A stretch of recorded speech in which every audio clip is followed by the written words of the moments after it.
40 നാളുപവസിക്കാം, വിശക്കുന്നവനപ്പം കൊടുക്കാം. ഈശായ്സുതനെ പോൽ ദിനം 7 വട്ടം പ്രാർത്ഥിക്കാം.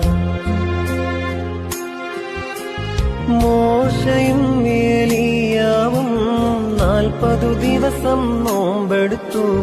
നമ്മുടെ കർത്താവും നോറ്റു, ആകൽ കറുസായെ ജയിച്ചു. ദൈവ തിരുനാമം മഹത്വപ്പെടട്ടെ.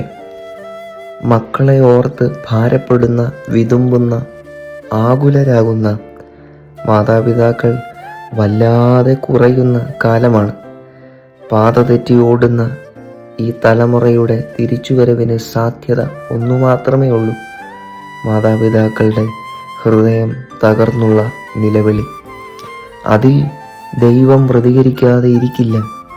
ഇവിടെ തൻ്റെ മകൾക്കു വേണ്ടി ഒരു അമ്മ ക്രിസ്തുവിൻ്റെ മുമ്പിൽ നിന്ന് നിലവിളിച്ചപ്പോൾ ആ കണ്ണുനീരിന് ദൈവം മറുപടി കൊടുത്തു. ഹാഗാർ എന്ന അമ്മയുടെ കണ്ണുനീർ ദൈവം കണ്ടു.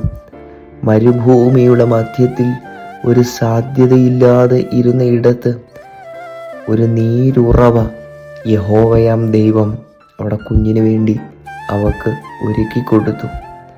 മക്കളെ ഓർത്ത് ഭാരപ്പെടേണ്ട മാതാപിതാക്കൾ ഇന്ന് മറ്റു പലതിനും ശ്രദ്ധ കൊടുക്കുമ്പോൾ, ഭാരപ്പെടുമ്പോൾ നഷ്ടമാകുന്നത് കുഞ്ഞുങ്ങളുടെ ലൈഫാണ് എന്ന് മനസ്സിലാക്കണം.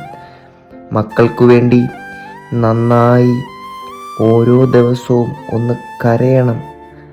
എങ്കിൽ ദൈവം സാക്ഷ്യപ്പെടുത്തുന്ന നല്ല തലമുറയെ നമുക്ക് ലഭിക്കും.